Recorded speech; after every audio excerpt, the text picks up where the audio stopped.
এই কথাগুলি বলার অর্থ আপনারা জানেন যে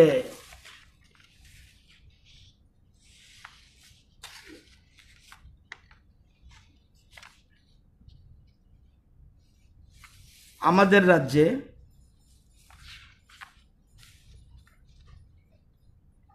৭৩,৮১৮ জন ছাত্রছাত্রী কেউ মাধ্যমিক পরীক্ষা দেবে, কেউ উচ্চ মাধ্যমিকের পরীক্ষার্থী। এর মধ্যে মাধ্যমিক পরীক্ষার্থীর সংখ্যা ৪৬,৬১৩, উচ্চ মাধ্যমিকের পরীক্ষার্থীর সংখ্যা ২৭,২০৫। এই টোটাল ৭৩,৮১৮ জন প্রার্থী। এরা সবাই কেউ মাধ্যমিক পরীক্ষা দেবে, কেউ উচ্চ মাধ্যমিক পরীক্ষা দেবে, মাদ্রাসা আলিম দেবে, মাদ্রাসা ফাজিল দেবে। এই পরীক্ষাগুলি দেওয়ার জন্য পরীক্ষা হিসেবে তারা পরীক্ষার্থী ছিল। আমরা গত ১৪ তারিখ বিশিষ্ট ব্যক্তিদের নিয়ে শিক্ষা দপ্তর এবং মধ্যশিক্ষা পর্ষদ যৌথভাবে একটা মিটিং ডাকি।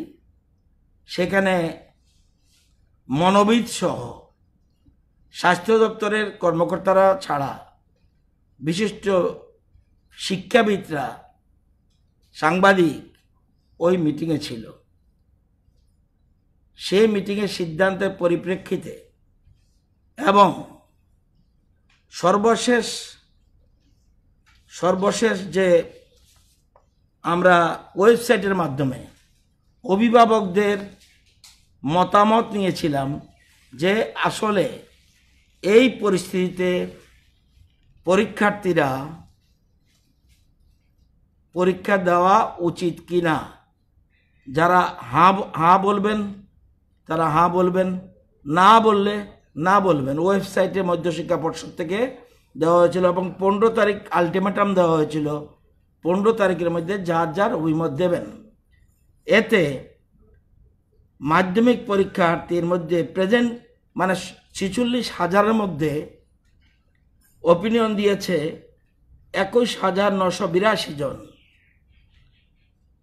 এর মধ্যে 16.76% বলছে পরীক্ষা হওয়া উচিত, আর 83.24% বলছে না, পরীক্ষা হওয়া উচিত না। তদ্রূপ এই যে ২৭,০০০ উচ্চ মাধ্যমিক পরীক্ষার্থীর মধ্যে মতামত দিয়েছেন, সেই মতামতে 9.94% মতামত দিয়েছে ইয়েস, আর 90.06% মতামত দিয়েছে নো।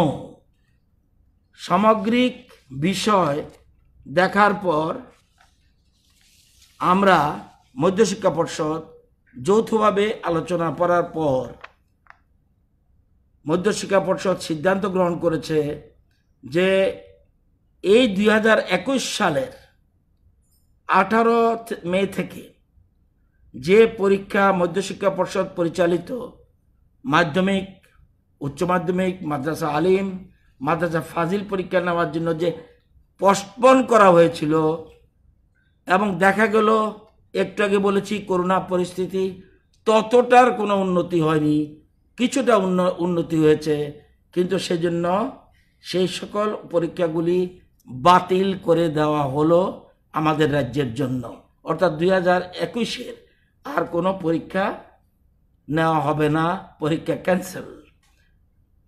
এবং যে সকল ছাত্রছাত্রী এই পরীক্ষাগুলির পরীক্ষার্থী ছিল তাদের পরীক্ষার নাম্বার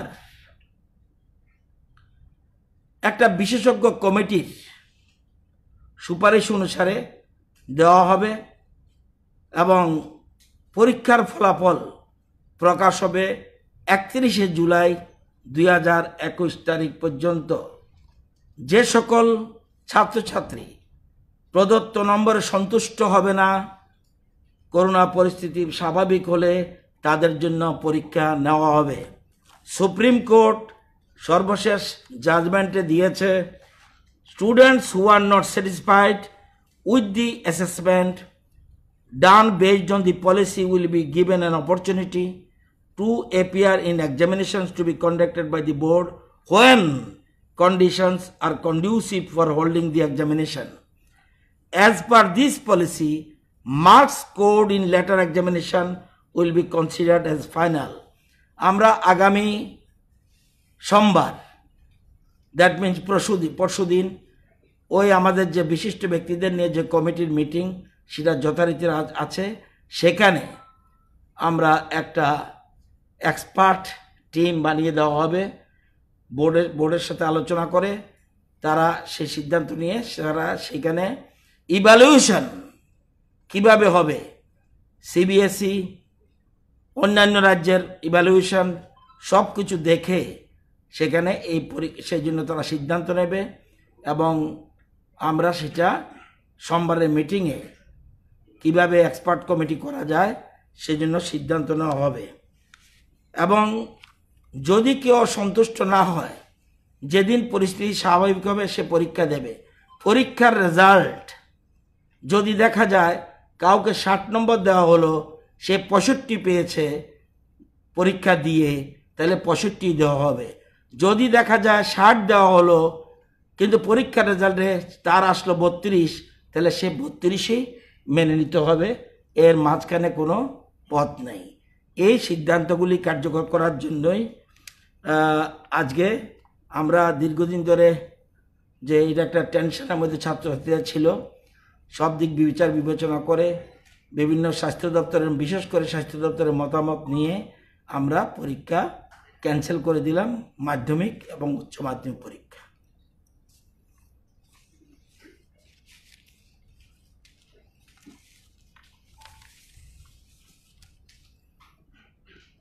ঠিক